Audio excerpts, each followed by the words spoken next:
Assalamualaikum warahmatullahi wabarakatuh. Ketemu lagi di video pembahasan soal. Di sini yang akan saya bahas adalah tentang soal kisi-kisi soal penilaian sumatif akhir semester yang materinya adalah tentang analisis bivariat.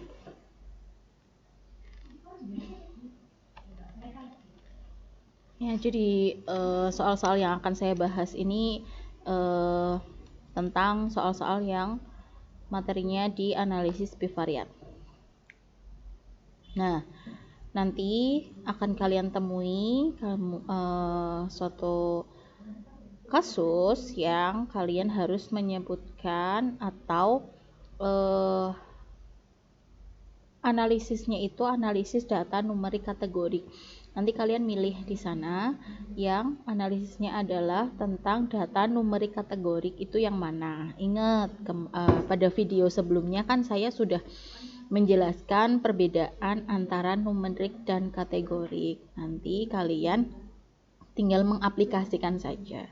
Di sini saya hanya mengingatkan tentang numerik dan kategorik ya. Ini adalah potongan slide yang sudah saya jelaskan di video sebelumnya ya. Jadi kalau numerik itu yang berkaitan dengan angka, kategorik itu yang berkaitan dengan kategori ya. Jadi nanti kamu pilih analisis data yang numerik kategorik itu berarti yang menyajikan angka dan kategori ya. Nanti kalian pilih yang mana. Hati-hati dalam memilihnya. Pastikan kalau itu berkaitan dengan angka dan kategori. Selanjutnya, contoh kasusnya adalah Adiba merupakan pengusaha muda, peternak dan penjual madu. Untuk kemajuan usahanya, dia melakukan penelitian mengenai hubungan antara kemasan botol madu dengan jumlah produk yang terjual. Variabel bebas pada penelitian di atas adalah, di sini saya mengingatkan kembali bahwa variabel bebas itu adalah yang mempengaruhi dan variabel terikat itu adalah akibatnya ya. Di sini kan ada kemasan botol madu dan jumlah produk yang terjual. Jadi diharapkan dengan kemasan botol madu yang menarik akan menambah jumlah produk yang terjual. Jadi variabel bebasnya itu adalah kemasan botol madu, sedangkan variabel terikatnya itu adalah jumlah produk yang terjual. Seperti itu ya. Silakan dipahami, jangan sampai kalian salah memilih dan keliru mana itu variabel bebas dan variabel terikat. Nah, selanjutnya di sini adalah ditampilkan nanti scatter plot. Kalian akan menentukan mana variabel terikatnya. Tadi saya sudah jelaskan bahwa variabel terikat itu adalah akibat ya, akibatnya. Berarti di sini ada dua yang diamati di scatter plot yang pertama yang saya tunjukkan dengan kursor saya yang saya gerak-gerakan ini. Ini kan variabelnya ada dua, frekuensi belajar per hari dan nilai yang diperoleh. Variabel terikat itu kan berarti akibat ya, berarti variabel terikatnya itu adalah nilai yang diperoleh. Kenapa? Karena sebabnya adalah belajar per hari, frekuensi belajar per hari, sedangkan akibatnya adalah nilai yang diperoleh. Maka kalau yang ditanya variabel terikat, berarti variabel yang terikat adalah nilai yang diperoleh. Selanjutnya di scatter plot yang kedua yang saya gerak-gerakan ini kursornya ada dua variabel, yaitu jumlah iklan yang dilakukan per minggu dan jumlah pendapatan ya. Di sini yang ditanya variabel terikat berarti akibatnya berarti adalah jumlah pendapatan. Kalau yang ditanya variabel bebas, berarti yang variabel bebasnya adalah jumlah iklan yang dilakukan per minggu. Seperti itu. Mengenai variabel bebas dan terikat. Oke. Contoh nih, diagram scatter plot yang mewakili korelasi linier lemah dan negatif. Perhatikan. korelasi linier berarti linier membentuk garis lurus, udah langsung ketahuan. Ini yang membentuk garis lurus. Kalau ini kan acak ya. Kalau acak titiknya random seperti ini berarti ini tidak memiliki hubungan ya. Kalau korelasi linier otomatis membentuk suatu garis lurus. Berarti langsung kalian pilih yang lurus. Lemah dan negatif. Negatif berarti dari atas ke bawah. Ini kalau soalnya korelasi linier lemah dan negatif berarti yang dipilih adalah yang scatter plot yang di sebelah kiri. Ya, saya ulangi, linier berarti membentuk suatu garis lurus, lemah berarti antara titik satu dan yang lainnya berjauhan atau tidak berdekatan, dan negatif itu berada jadi grafiknya itu menurun ya.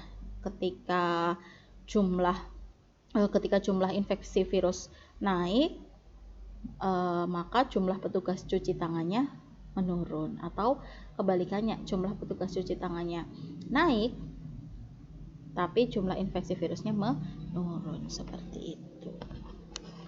Selanjutnya, ketika ada scatter plot seperti ini yang ditanya apakah korelasinya ya. Jadi korelasinya itu adalah di sini terlihat bahwa jumlah karyawan yang diamatikan variabelnya adalah jumlah karyawan dan waktu proyek ya. Nah, di sini dilihat datum-datumnya atau titik-titik yang ada di sini nih. Titik-titik yang ada di sini membentuk garis kah? Kan tidak ya. Ini tidak membentuk garis ya.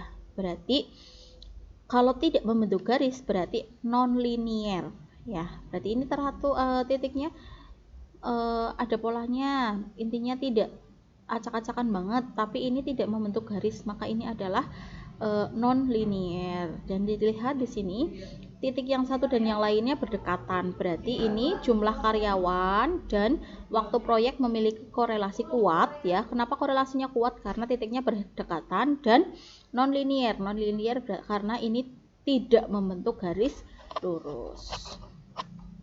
Oke, scatter yang ada di sini. Buatlah pernyataan tentang scatter plot di samping. Nah, ini scatter plot di samping. Berarti pernyataannya silahkan kalian buat. Ini berarti dilihat ini membentuk garis lurus. Berarti ini adalah korelasi linier ya. Linier karena dia membentuk suatu garis lurus. Mana nih? Terus hubungannya lemah karena jaraknya berjauhan. Terus arahnya juga negatif. Kenapa arahnya negatif? Karena di sini turun ya, grafiknya turun ya. Maka arahnya negatif dan bisa disimpulkan bahwa jumlah petugas cuci tangan ketika jumlah petugas pencuci tangan rendah, maka infeksi virus juga naik, seperti itu. Ya, ini bisa disimpulkan nih. Ketika jumlah infeksi virusnya 0, maka ketika petugas pencuci tangannya banyak, malah ketika jumlah petugas cuci tangannya banyak, jumlah infeksi virusnya tidak ada ya, 0. Semakin banyak infeksi virus ya, jadi bisa disimpulkan bahwa semakin banyak jumlah infeksi virus, maka jumlah petugas cuci tangannya semakin sedikit. Oke, selanjutnya dari suatu tabel ya, tabel ini akan kita buat diagram scatter ya.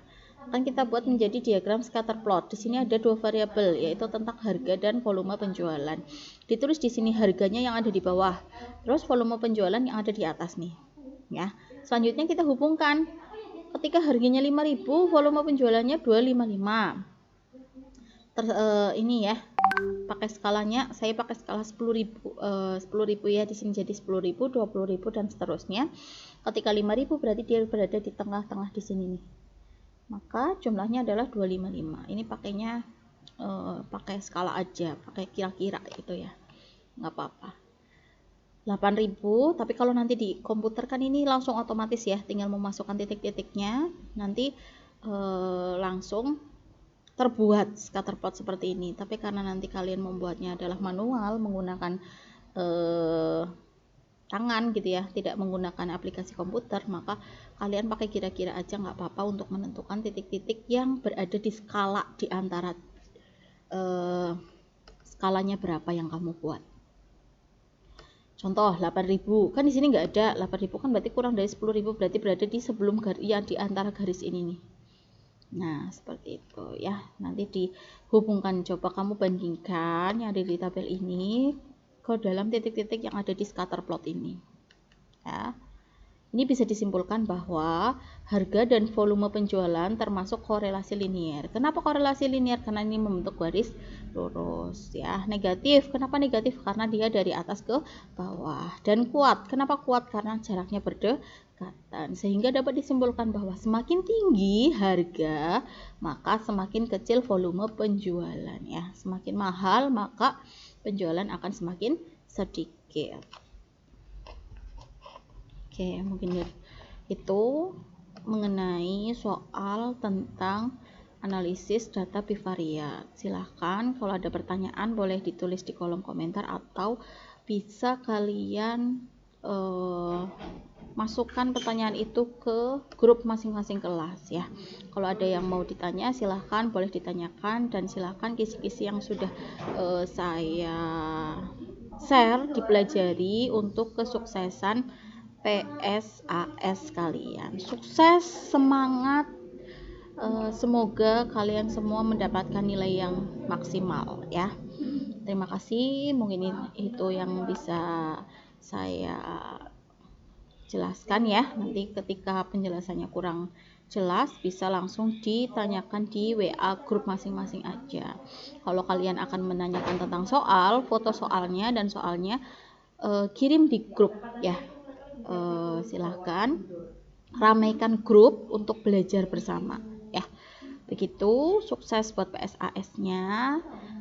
Untuk materi yang lain berarti tentang anuitas, fungsi komposisi, dan analisis bivariat. Hanya tiga materi, silahkan dipelajari. Masih ada kesempatan untuk belajar, pahami kisi-kisinya, coba kerjakan lagi begitu ya. Terima kasih, saya akhiri. Wassalamualaikum warahmatullahi wabarakatuh.